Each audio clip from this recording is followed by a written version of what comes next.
Urang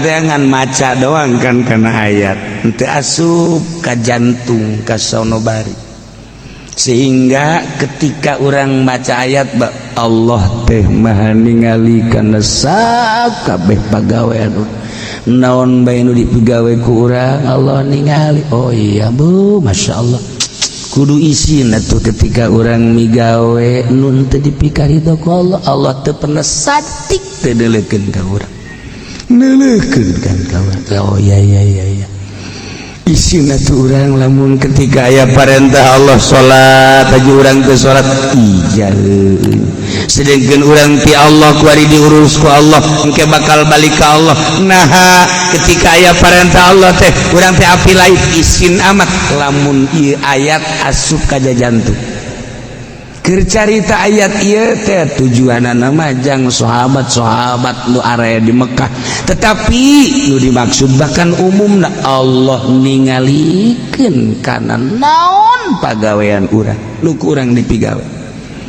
Make jeung teu boga kaisi da tu urang eta urang nga-HP nga SMS geus kolot dan urang wisan kan urang SMS-an emang Allah teu neuleukeun lamun nyana bener-bener asa di pangeranan ku Allah atuh kudu boga kaizin tolong.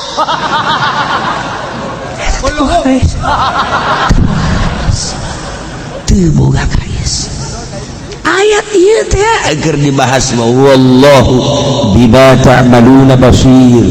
Gusti Allah basirun maha ningali kana pagawean-pagawean nu ku urang dipigawe. Masyaallah, urang salat Allah ningalikeun, urang ngaji Allah ningalikeun, haju ningalina Allah mapan lain ku mata tapi Allah ningali.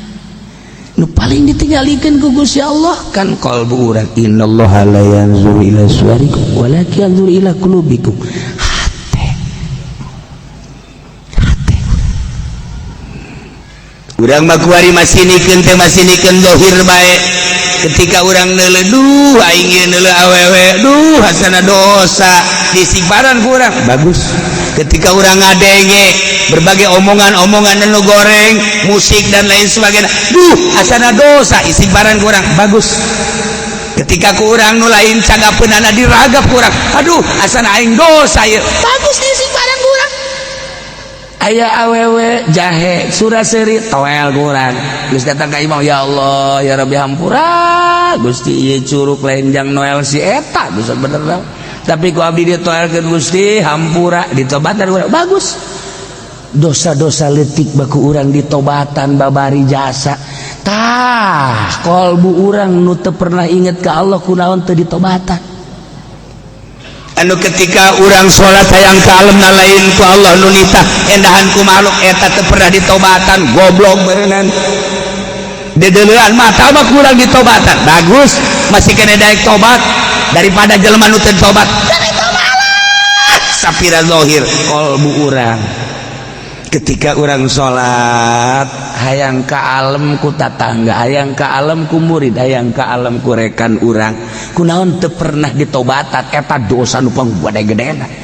Sedengkeun Allah innallaha la yanzuru ila suwarikum walakin yanzuru ila qulubikum. Lah zahir mah boro-boro ku Allah urang ge kadeuleu tapi HP teu bisa neuleuh iwati Gusti Allah kok teu pernah sih ditobatan urang. Ketika orang neuleuh awewe dak mun silak bae neuleuh awewe nama babari tama notom nobatanana jeung leutik tama hayangna di jero hate nu bahaya. Kok hayang tuh pernah ditobatan ku urang resep amat beuh irungna beda jeung nu di imah ieu. Ya Karim pipina ya Allah ngadaun seureuh mah budak. Aduh ieu bibirna beureum asli maka jeung hukum nu di imah mah lamun teu make sedow asana hideung bae nya nama geus bawa ti ajal teh hideung teh aduh aja senyum deui bangun hayangan tak urang hayangna tak kayana ieu teu pernah ditobatan resepna kajangan teu pernah ditobatan deuleu mata mah gampang tah mah naon kegampanganna deuleu mata mah sajam 2 jam nyana indit urang indit geus teu kadeuleu deui tapi ieu hate mah pandik ieu bae di kamar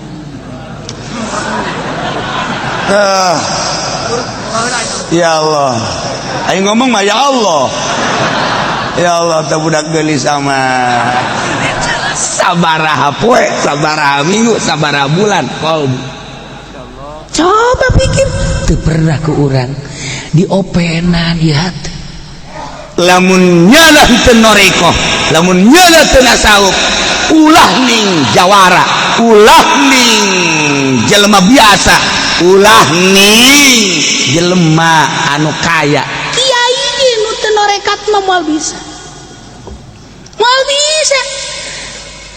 make udang-udang yang segede ban beca jubah aya awewe kulantaran loba murid haram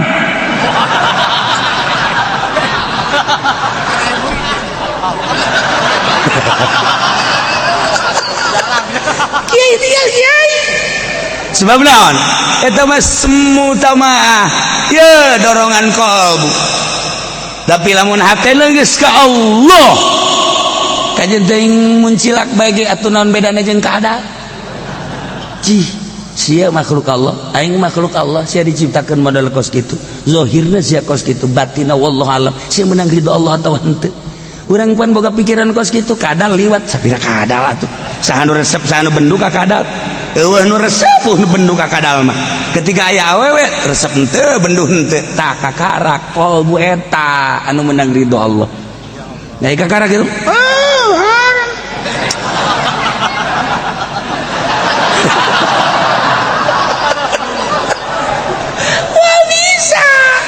eta nu hese eta ngurusan ieu kunaon teu pernah diurusan si kurang kolbu innallaha la yanzuru ila suwarikum walakin yanzuru ila qulubikum ya Allah ya Rabbi hate kurang diantepkeun bae ketika dia undang ngariung ka mana ka anu aya saha aya kiai anu moal aing mah sanila aya kiai anu kunaon teh diberesan boga panyakit kos gitu Quran aya di nyana hadis aya di nyana tapi aya hahalak aya naonan si hatena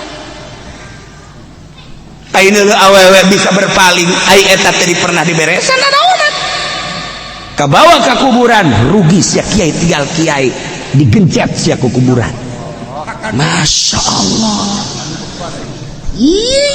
wallahu bima ta'maluna basir ya Allah ya Rabb didelekeun ku Gusti Allah ka mana sia leumpang nyaho sia sabaraha poe deui sabaraha minggu deui tuh deui ku aing geus dipastikeun sia masih kena can beres keneh bae ceuli mah ku urang ya Allah astagfirullahaladzim astagfirullah masalah bagus tapi kolbu ya Allah ya Rabb aya ria aya hasud aya sumah hubul dunia hubul jah dan lain sebagainya Masya Allah kari tuh nu mantap kangjeng Nabi wa ainuhu wa qalbuhu lam yanam kolbuna teu pernah sare matana mah bisa sare tuh wal ainu qad naisat wa qalbuhu lam yanam ai mata ieu mah sare hate mah teu pernah sare kunaon teu pernah sare zikir ka Gusti Allah terus mah ingat ka Gusti Allah terus bae ini abitu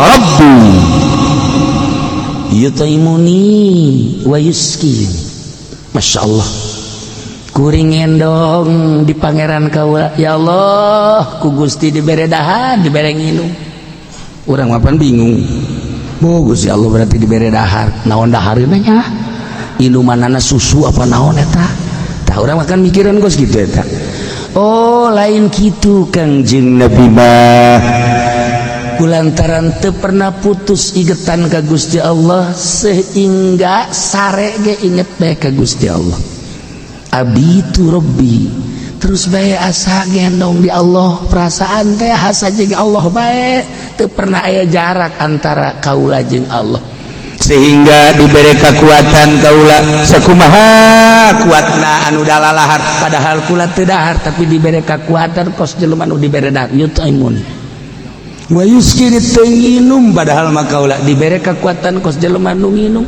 boro-boro sapoe sapeting dua poe dua peting tilu poe tilu peting saminggu kula bakal kuat kunaon ku indahna jeung Gusti Allah tuh henteu pernah urang tak isin cak Kanjeng Nabi lamun poho ka Gusti Allah urang mah keur salat ge teh inget ka Allah keur salat usolli Allahu akbar kabira alhamdulillah katsiran sendal tadi di mana meuli 1,5 juta karena eta bandrol mangkana kredit dan angin ya Allah iya kana budua iya kana sae ai tas tadi di mana tas ya tas ghairil maghdubi alaihim urang maca Fatihah inget ka Allah salat teh inget ka Allah komo lain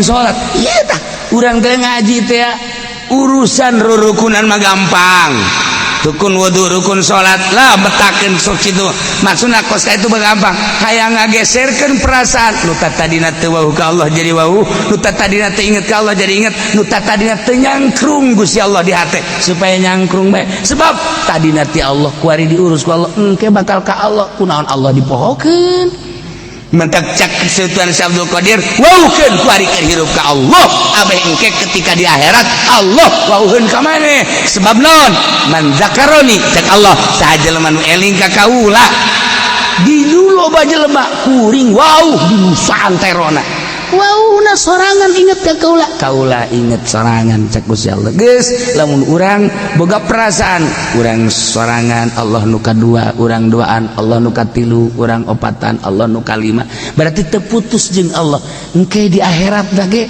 Allah geus wauheun jasa ka urang cak Tuhan Abdul Qadir wauhkeun kuari keur di dunia abeh di akhirat Allah babarieun ka malaikat teh malaikat tuh nu di alam dunia na geus wauh kaik hijikeun jeung nu warauh deui coba eta ai urang teu wauh ieu teh cenah ieu cak malaikat ieu kiai-kiai teh kiai mana teh oh ieu mah kiai nu sok pohoan kaik hijikeun jeung nu paroho deui nya kumaha teh mana mun dikitukeun kurang masyaallah kan tah ieu mah saeutik baheulanan wallahu bima ta'maluna basir Allah teh maha ningali karena pagawean nuku urang dipigawe sing isin atuh ketika urang ngalaksanakeun di luar aturan Allah tah lamun urang ge boga kaisin mulai urang hudang ieu teh penting heset deuk heset ge beuh Gusti isin amat ya abdi mewah teuing ngasana ya abdi lah sapira abdi tapi ieu bu masyaallah ieu naon karangarana kasurna ge hilon ya karim ieu anggelna inoak sabenerna mah melejit bae Gusti ieu inoak teh teuas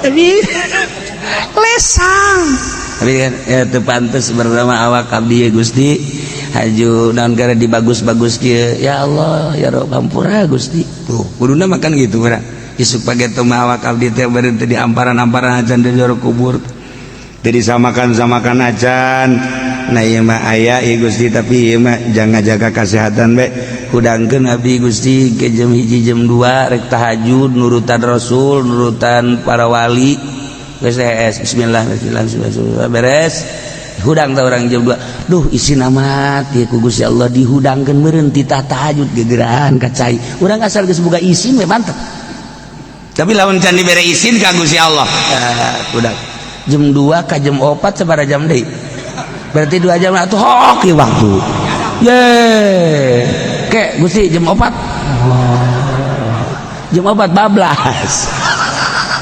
isin ka Allah aing kurang kumaha cak Allah mere sehat ka sia aing kurang kumaha dahar we dahar sia dahar bae we sia hayang nginum malah keur ngaji ge kopi dibabawa bae kan ku sia hayu sia segala cai segala naon bung sia mah ngarasa lapar teh bung masyaallah sia mah Gusti Allah ge masih masyaallah keneh bae masyaallah mani bung teuing lapar tentu nekat ya ngaji di jam sabar ya di jam 8 datang ke jam berapa jam 10 nah guys aing mah dinya dek lapar dek naon moal henteu nekat gitu persiapan kopi dibawa teh manis dibawa rokok dibawa asbak segede ember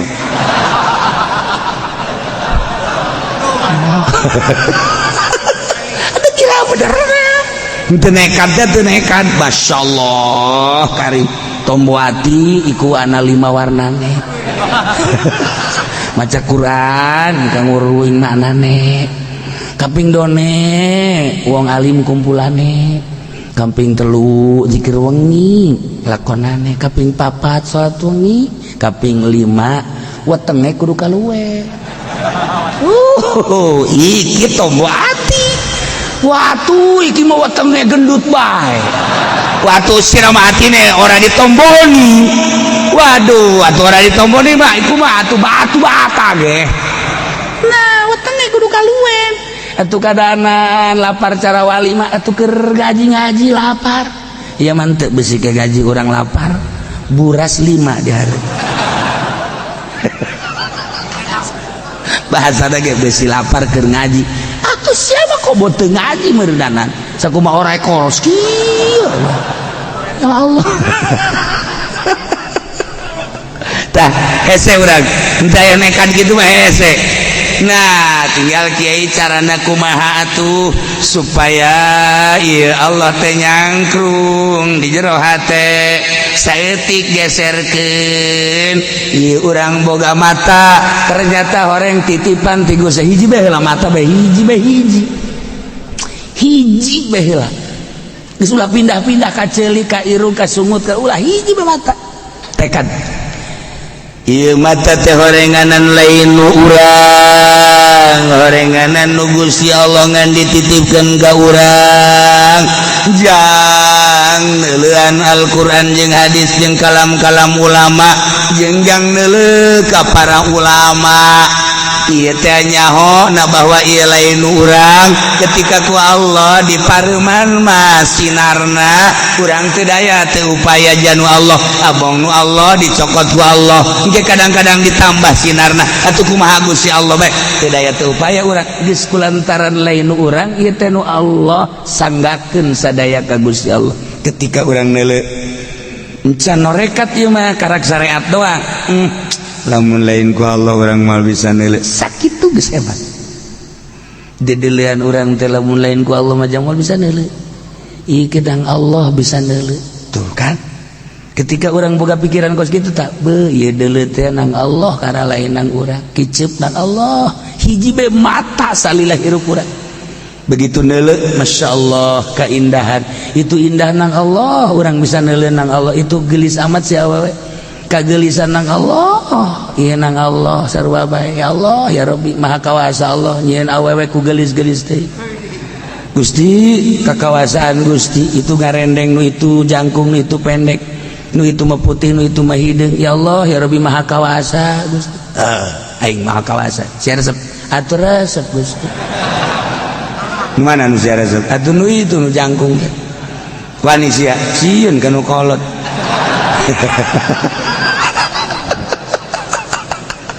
geus Allah nu aya dijebris nu kolot barang urang kan boga duit haji urang resep ka nu itu nu kadeuleu lain Allah nu kolot bayangan teh ayo sia ayo gada angkat kaki sia make kolor sia balik kadadengekeun batas sora apa majikan teh asal manggi bae ayo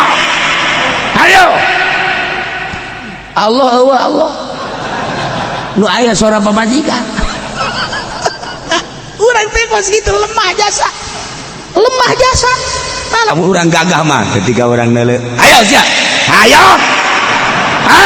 goblok sia cak nu neuleuh edan tah naon teh si kieu haji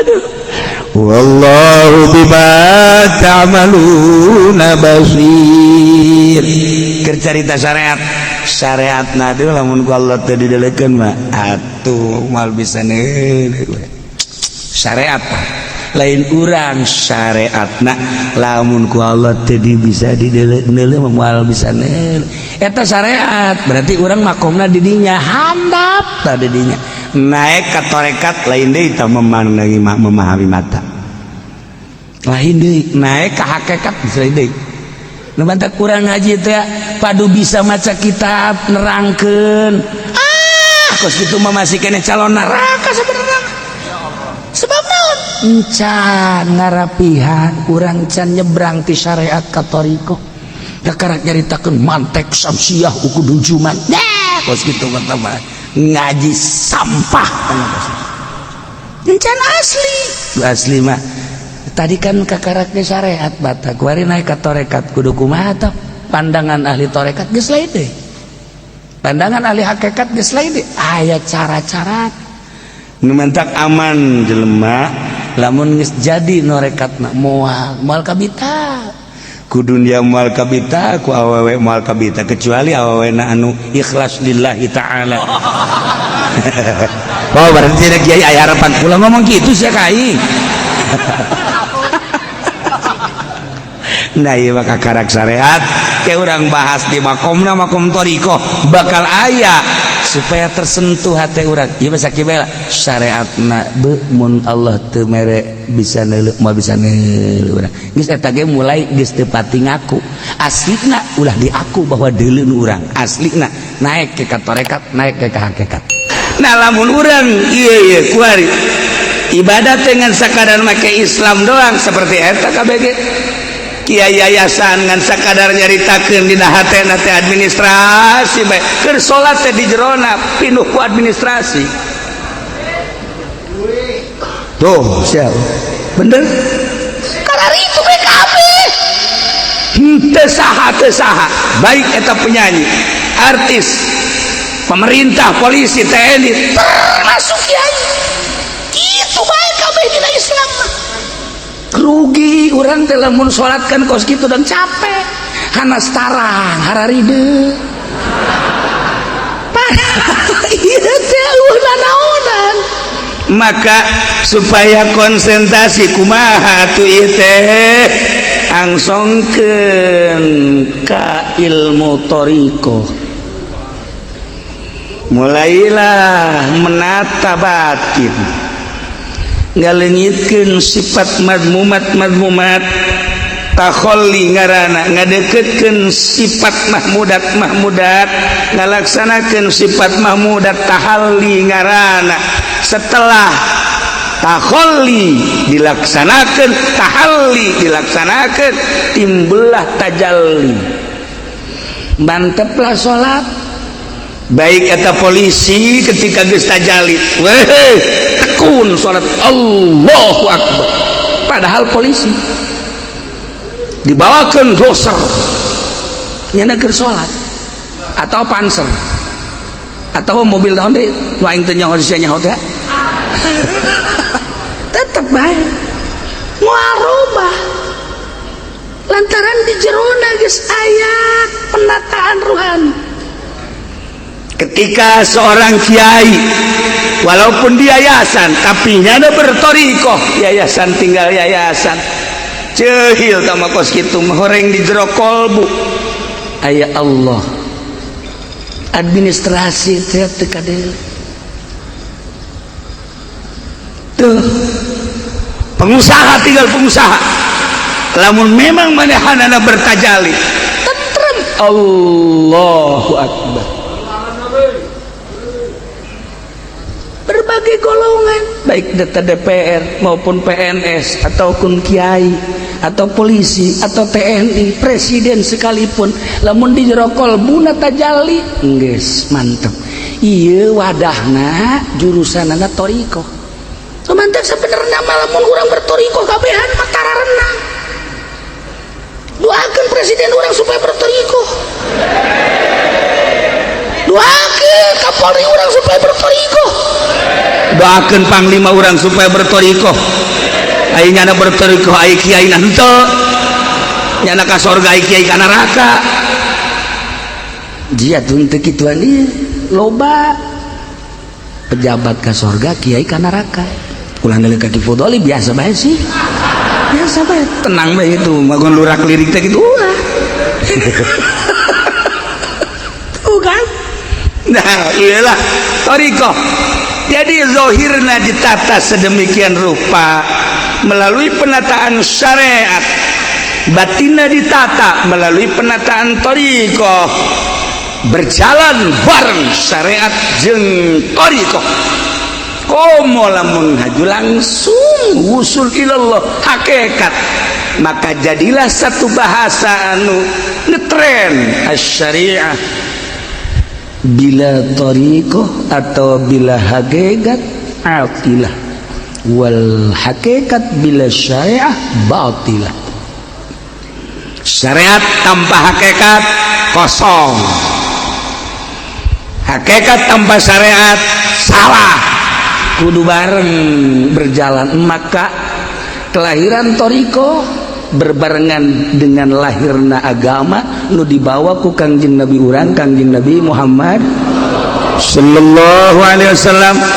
Memeh Kangjeng diangkat jadi rasul, Kangjeng teh tahanus khulwah, menyepi diri ninggalkeun keramaian Mekah.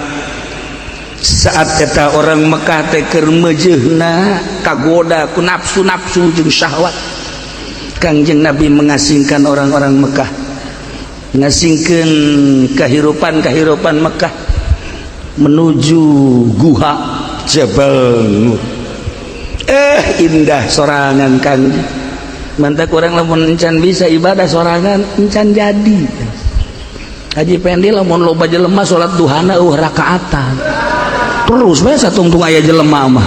Jelema tilok salat duha. Zuhur ge hampir-hampir.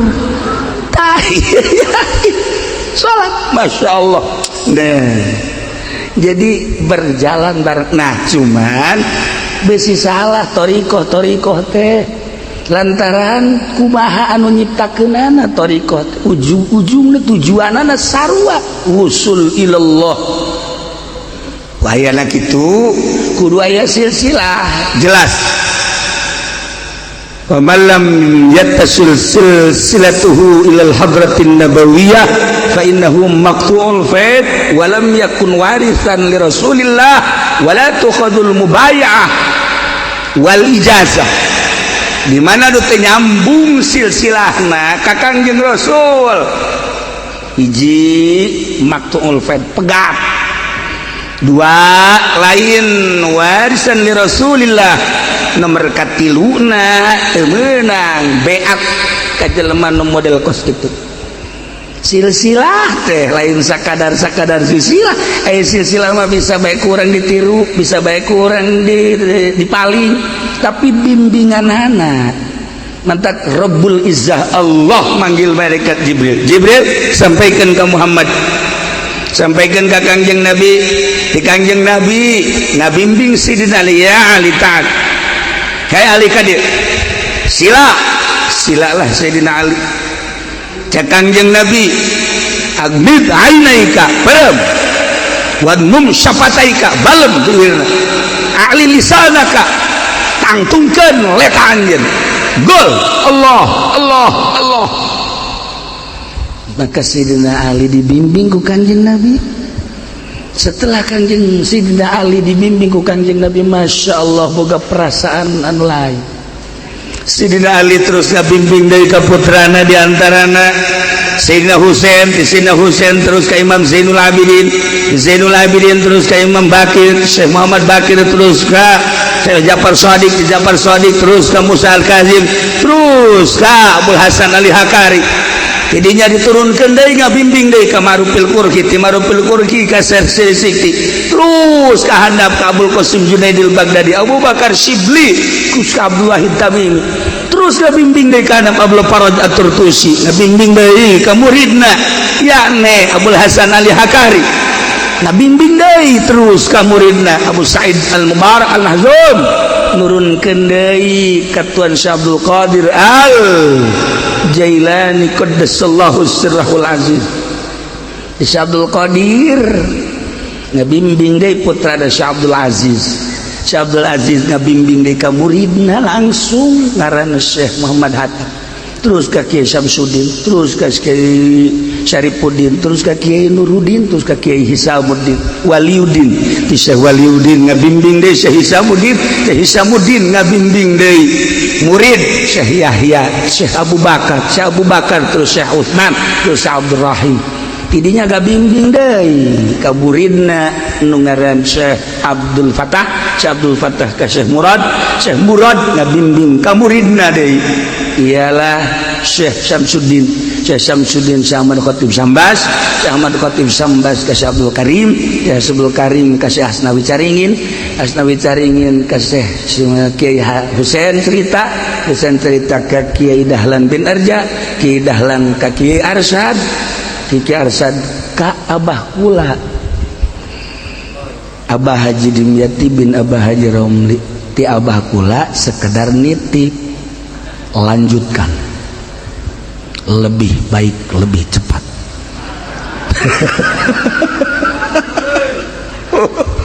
Maka seputar haul simkuring bantemi boga jadi masa kadar titipan nyanggakeun sadaya-daya yang mandu Tuhan Syekh ya Tuhan Syekh teh guguli bedan bae komo si Abdul Qadir nama lain Tuhan si Abdul Qadir geus guguli bedan teh kabari malah mau kebonya Abdul Qadir eta mah. Nah iyalah sekadar ngalanjutkeun amanah dalam situasi anu kesakihritna nyanggakeun sadaya-daya teu miboga mah we aceuna lanjut aceuna henteu nagasim goreng sakumaha tadi cek Habib Umar zarah ka guru-guru isyarahna lanjut zarah ka Abah cek Abah bari seuri lanjut zarah deui ka Kidahlan Dahlan malah ku lagi ke saya di dia di Cilongok zarah deui ka Ki Husain cek Ki Husain carita atuh kula babarengan jeung babaturan kula di Banten meureunanan ratusan sakana ka dieu nu geus paraeh poting ieu jelema mah ieu teh sabenerna mah tadi ge rada bau-bau ceuk urang teh aya bau menyan ge sabenerna we asana ieu kadeuleuna we meureun jelema padahal mah arwah ieu zarah deui ka Syekh Asnawi Caringin masyaallah sarua ulah sieun isyarah lanjut sakumaha biasa bae moal aya naon insyaallah padahal eta teh can boga keputusan iyalah karomah kula ngandalkeun nyangakeun sadaya-daya ka Tuhan sih mah teu miboga teu ngaku-ngaku lanjut aceuna henteu kudu atuh sapira zikiran dibisaeun KBG dihandapeun tanggal cau ge urang osok zikir teu masalah ya.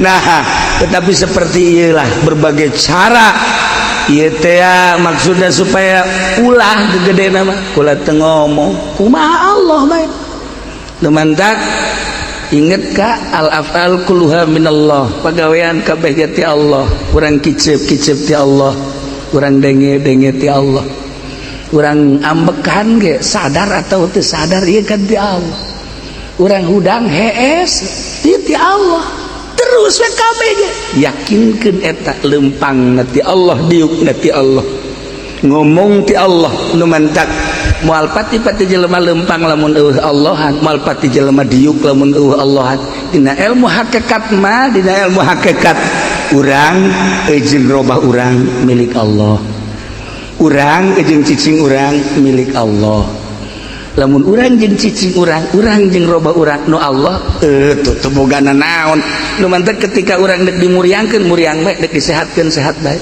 dek disugihkeun sugih bae dek disusahkeun susah bae kubaha nu bogana bae. Nah lamun urang cerita seputar penataan ilmu syariat naik ke ilmu thariqah naik ke ilmu hakikat pasti urang teh tertarik jeung resep kabeh komo ketika urang asup ke wilayah thariqah moal aya nu resep sebab alamna lain.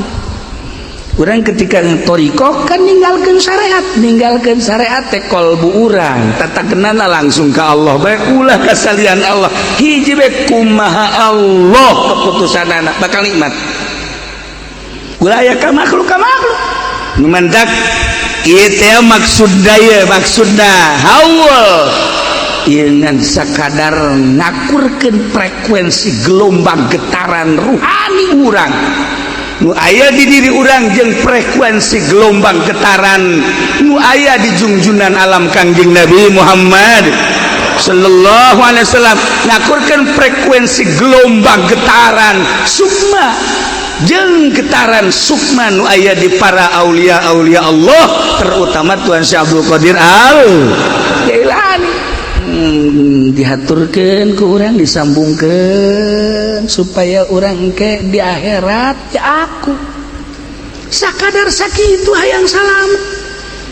Urang teh hayang salamet di dunia wal alah di dunia mah jasa kedeung, di akhirat ieu ketika gagebrah neraka Haji Pendi dihareupeun di dinya jeung Ki Fudoli ieu mah hese ge jeung Haji Rusdi kieu bae eta. Hoi cek malaikat keur daraon di dinya ka surga teh nyaho jalan ceukna. Emang tadi dah kunaon cek malaikat mah teh nyaho jalan nyaeta atulah ceukna teh. Atuh geus mah ka neraka panas. Embung jeung nembung. Atuh ka surga ai jalan teh ka deuleu. hese kan bangsa jelema nu karitu mah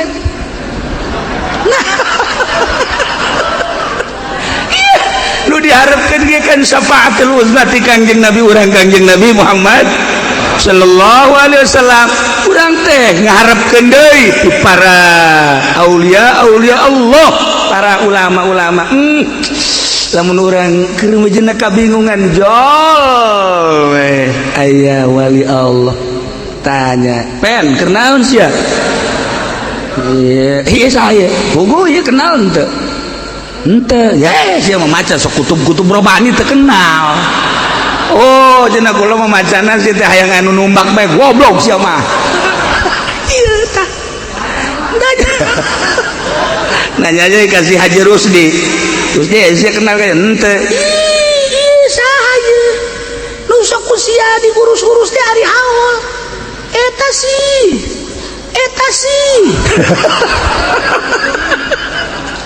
mau dibijakeun lah we tuh Masya Allah. Nah iya saat-saat orang bingung, ya Allah ya Rabb, ditulungan ku Tuan Syekh Abdul Qadir dengan penuh keyakinan. Masya Allah. Mantak aya we anekdot setik Ki Fudoli kapanggih lah jeung awewe di akhirat ya. Awewe teh nanya, artis gelis ieu mah. Oh, pohara ieu. Libanon ieu mah. Kan cicing di Jakarta. ieu lain Ki Fudoli. Masya Allah hadena ge kapanggih di dieu ai kitu kunaon kula dek jebrang ieu jembatanna leutik jasa sugan be aya kiai mah kula bisa salamet. Ayo tenang bae sih Ki Fudoli. Biasa kan tukang ceramah mah kan gitu. Kieu ai hayang salamet mah neng berangkat ulah kasih si kagigir, ulah inget ka dunia, ulah inget ka jabatan, ulah inget ka kemewahan. Pokoknya mah berangkat menuju surga insyaallah. Langsung berangkat doana tuh insyaallah cek Ki Fudoli didoakeun. Langsung berangkat dihareup Ki Fudoli na di tukang. Langsung pas tengah-tengah neraka goyang jembatanana tigarana ge jembatanana. Aku itu mah tuh konsentrasi kan artis mah ai Ki Fudoli neuleuh bujur awewe goyang. Ya Allah, Ki Fudoli mantep jasa. Ya Allah, nyingsat deui sial jasa. Ya Allah ya Rabb. Ai artis mah datanglah ke surga. Alhamdulillah jeung salamet ye. Barang deuleu ka tukang Ki Fudoli. Hah, ka mana? Cak artis saeureum nyaho-nyaho aya suarana bet. Tolong. Lain ka neraka sial Ki Fudoli. Maksudna lobalah nganasehatan batur horeng poho dirina. Gitulah hati-hati ya, loba jadi penasehat-penasehat, coba jelema anu jadi penceramah-penceramah batur lulus di nasehatan di ceramahan ai kiaina di ditu mah di Lampung makan gitu ya. Maksudnya nitahan sedekah ke masjid ai kiaina mah henteu Kita mah di ditu di dieu mah. Itulah para jamaah kaum muslimin wal muslimat rahimakumullah. Nah, orang cerita syariat, cerita tariqah, cerita hakikat pondok pesantren teh seputar eta nu diaji teh. Cerita tentang Islam, cerita tentang syariat. Kitabna ti mimiti sapinah ruletik datang ka minhaj raudhah nu gede. Tapi ketika orang asup ke wilayah tariqah, orang geus dadah ka syariat. Mendak wariba jelema loba nu bertariqah tapi horenganan syariat-syariat kene.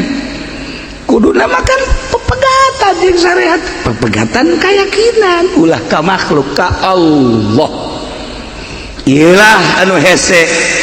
Henteu hese dengan perlu bimbingan sakumaha tadi Kangjeng ngabimbing Sidina Ali. Sidina Ali ngabimbing lain ka Sidina Husain unggul loba murid-murid Sidina Ali. Tinggal kumaha jalur-jalurna. Mentak di Indonesia aya Jatman, Jamiah, Tariqah. Nah aya Jatmi, eta mah zaman Ki Mustain baheula. Nah ieu mah keur carita bae keur carita. Ulang menyaritakeun perjalanan Tuan Syekh Abdul Qadir Tileletik tadi geus.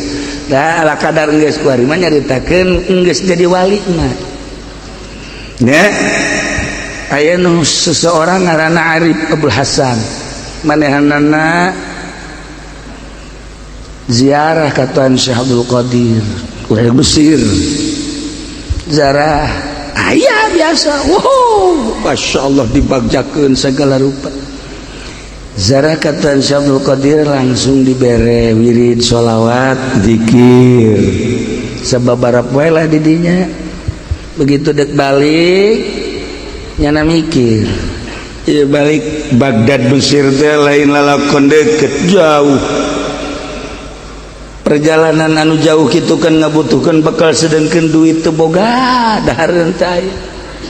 Nah ieu mah tinggal kumaha ieu sih kajahoan ku Tuan Syekh Abdul Qadir. Begitu menghadap ke mana Arif balik sing hade nya ilmu-ilmu anu geus diturunkeun laksanakeun mohon insyaallah supaya mantep tawajuh ka Gusti Allah. Yang mikiran beki ayeuna nu dipikir kumaneh mikiran teh Baghdad Mesir teh jauh ajo ieu teh teu boga duit teu boga bekal geus percayakeun ka Gusti Allah mulai kuari ulah percaya ka duit ulah percaya ka roti ulah percaya ka materi-materi hiji bae Allah kumaha Allah akhir cenah hirup insyaallah kumaha Allah bae kumaha Allah nyangakeun atuh doana ngan sakieu bae cek Tuan Syekh Abdul Qadir besi lapar-lapar teuing kenyot bae ieu tah curug maneh sakitu bae kenyot curug maneh ade curugna dicekel ku Tuan Syekh Abdul Qadir tek berangkat boga keyakinan ka Tuan Syekh Abdul Qadir seperti eta sapoe dua poe masih kuat ka tilu poe teu dahar geus teu nginum tinggal kiceup eta mah kuat kene Arif Haji Peni masa geus innalillahi wa inna ilaihi raji'un saking ge dahar teh innalillahi begitu geus teu kuat ka 4 poe teu kuat dikenyot bae curugna masya Allah sakenyotan doang seakan-akan dahar anu loba seakan-akan nginum anu loba ilah karomah Tuan Syekh Abdul Qadir terus sakenyotan doang datang ke Mesir geus teu dahar-dahar mantak coba ge balik ti dieu ngenyotan ieu bae ilah kahebatan karomah Tuan Syekh Abdul Qadir Ajail Hikmah urang lamun nyaritakeun karomah teureun merenung teureun tercengang ajib anu luar biasa ya Allah ya Rabb mendak aya wali anu dipanggil ku raja manggil 3 tokoh lantaran ieu boga endog 5 jelemana 3 hayang kabagi rata endog 5 jelemana 3 supaya kabagi rata saha nu bisa cak raja lamun ieu jelema nu bisa berarti hebat pikiranna lamun teu bisa berarti barodo kabeh panggil nomor kahiji ahli ekonomi ahli ekonomi coba ya jelemana tilu saha-saha sekali ekonomi kula pemajikan kula jeung maneh.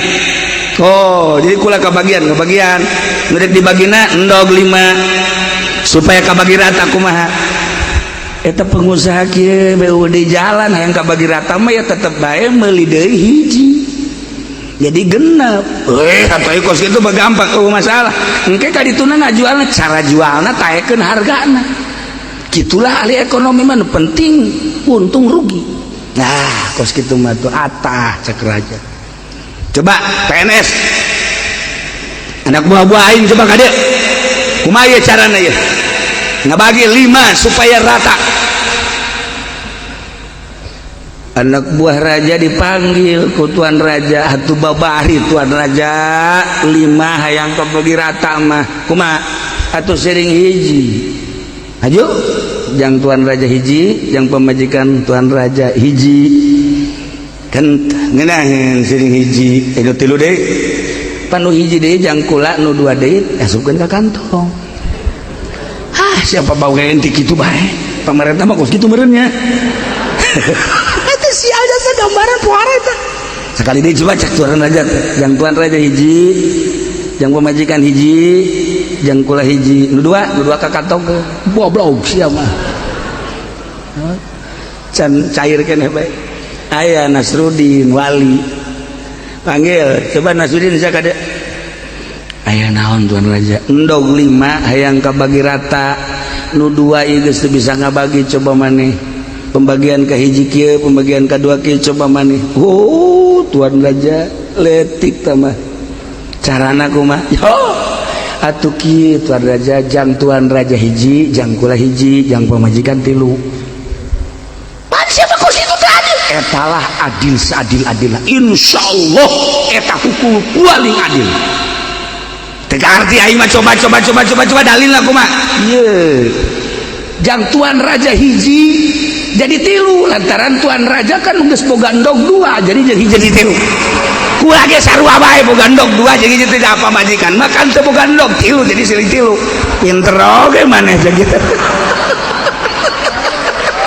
lah iyalah hikmah seorang arif tetapi lain sakadar sakitu horeng pimaknaeunana nu mantak awewe dibere 3 teh horenganan panjang sebab nu bisa nganyileng-leuman teh horeng awewe lalaki mangan bisa totoker doang sok aju ka mana bae para jamaah kaum muslimin wal muslimat rahimakumullah lamun hukum anu ngahukumna seorang arif pasti cair bae boro-boro keur bener keur salah nage jelema bakal kaharti bae ya Allah ya Rabbi itulah seorang arif.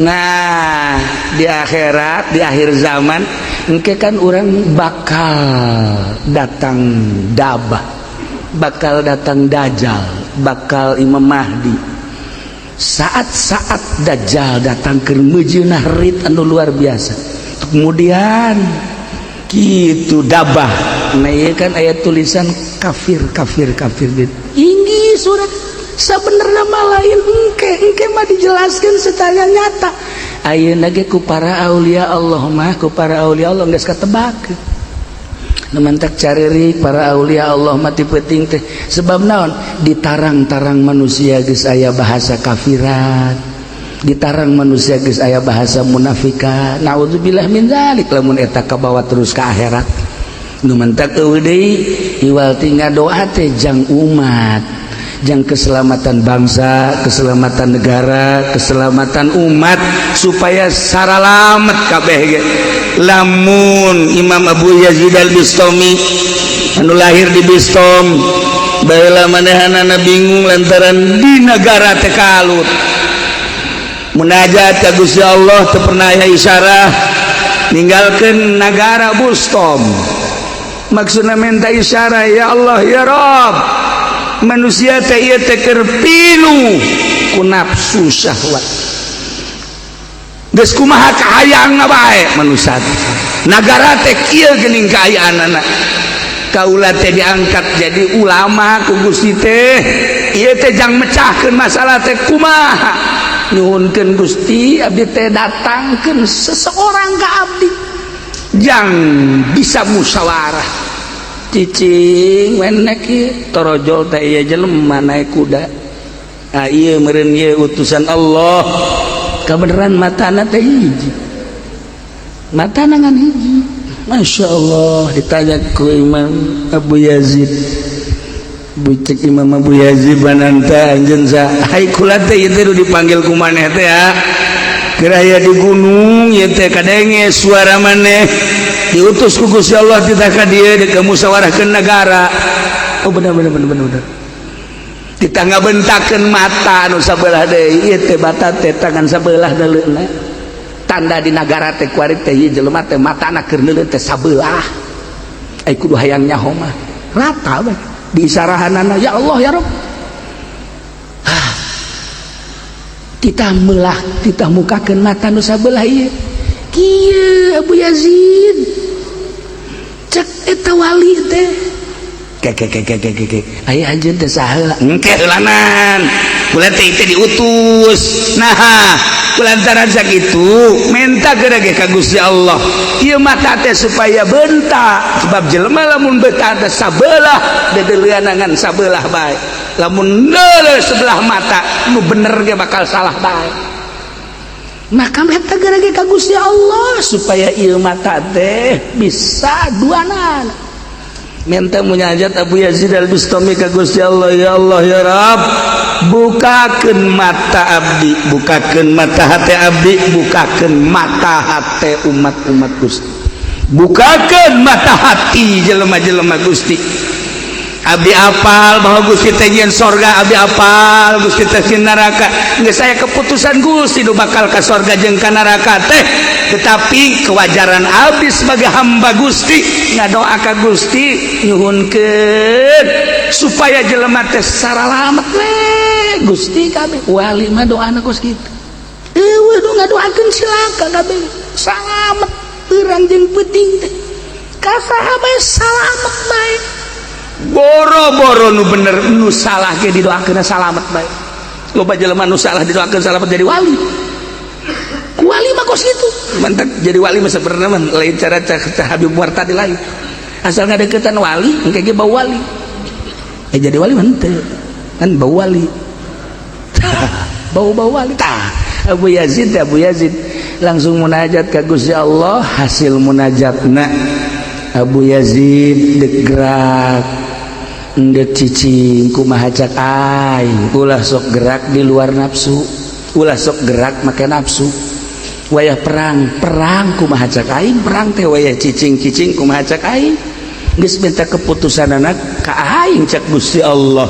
hubungi deui ku maneh tah jelema nu diutus ku aing dina isarahna seperti eta akhirna Abu Yazid teh datang deui ka eta horenganan eta teh Kangjeng Nabi Khadir alaihi salam nah jadi nek daon bae ge urang teh munajat ka Gusti Allah hatta nek ka Mekah ge kan urang titah munajat urang ndek kawin munajat ulah sakawin-kawin kajeun teh geulis namun ke makan hati kumaha mendingan kawin makan nu geulis tapi bagus eta nah ngan dibandingkeun ku urang aya nu geulis makan hati tapi aya nu jore ka urangna tenang tentrem mending mana ye goblok sia mah aya nu geulis we makan hati ge tapi eta larana mendingan anu jore sederhana tapi tentrem urang ka mana bebas moal aya pikiranna naon deuk nyapa ka mana ge tenang geus 15 poe ge ditanya pan sia eta teh inget ka pamajikan henteu emang kunaon itu henteu kunaon teu melang teu naon lain besi ku batur sanu hayangeun nah iyalah para jamaah kaum muslimin wal muslimat rahimakumullah jadi horeganan dina ilmu thariqah aya munajat ka Gusti Allah minta petunjuk jang bangsa jang negara jang kelangsungan jeung keselamatan lamun kula nyaritakeun seputar perjuangan kemerdekaan ieu teh andil ahli-ahli thariqah anu luar biasa. Jawa Timur, Jawa Tengah, Jawa Barat termasuk Banten, seluruhna Aceh, Palembang, ieu teh andil ahli-ahli thariqah tertulis teh ngan teu make cara Haji Rusdi tanu ngagantung dia naon ieu peneng ai kat teu make kos kitu ahli thariqah. Itu mah ahli syariat teman kos gitu mata-mata capek sama make aikat keneh mah kuntal kantil tadi isuk-isuk kayak makula pos ya sakumanda ka hotel tah ya. Jadi ieu andil-andil ahli thariqah kula boga sejarah-sejarahna di Aceh. Ahli thariqah memperjuangkeun negara Aceh, Indonesia khusus Aceh, umumnya Indonesia, termasuk Jawa Timur, termasuk Jawa Tengah, termasuk Jawa Barat, termasuk Banten, Tangerang. Ieu teh terlupakan ku pemerintah keandilan ahli-ahli thariqah. Masya Allah catatanana baheula di Gus Dur aya, kuari di Habib Lutfi aya. Kula nyaho, Masya Allah catatan dengan eta mah dirahasiakeun. Urang teh kapan hirup teh penuh rahasia, susumputan sebenarnya urang teh hirup teh. Berarti susumputan. Kalau banakan jelema teh nyumput di pamajikan. Padahal mah ieu urang teh nu nyumput di awak urang teh. Awak urang nu kadeuleu adalah zahir, ruh. Ieu nyumput di awak urang.